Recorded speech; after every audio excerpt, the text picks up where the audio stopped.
Good day everyone, we are the House of Samson. Today we'll be discussing with you the indefinite integral.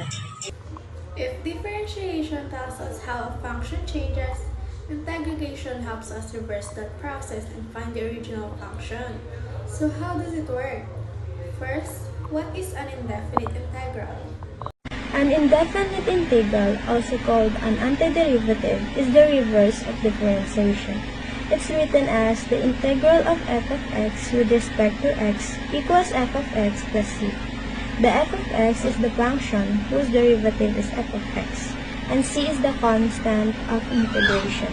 Since derivatives eliminate constants, we will add c when we apply it. So we have three types of basics rule indefinite integral. First is power rule, integral of x raised to the power of n with respect to x equals x raised to the power of n plus 1 divided by n plus 1 plus c. Second is constant rule. In this rule, if you integrate a constant, you can just multiply it by x. Third rule is sum and difference rule. The integral of f of x plus or minus g of x equals to the integral of f of x dx plus the integral of g of x dx. In this rule, you just need to integrate each term separately. Today in our lesson, the basic rule of the indefinite integral we are going to use is sum and difference. Here is the example. Example. Rule is the sum and difference.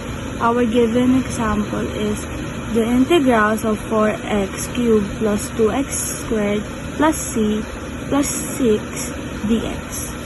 So first is pag-iwalay-walay natin sila.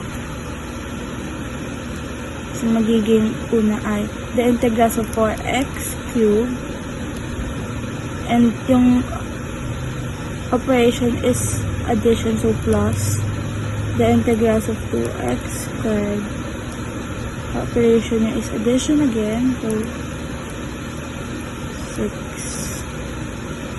Ngayon na pag-iwalay-hiwalay natin sila, apply natin yung constant multiple rule. Lalabas lang natin yung mga constant. Magiging 4, the integrals of x cubed dx plus 2, the integral of x squared dx plus 6, the integral of dx. After that, we're applying the power rule.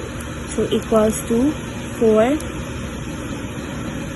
Itong x cube, plus 1 lang natin siya since yun yung power rule.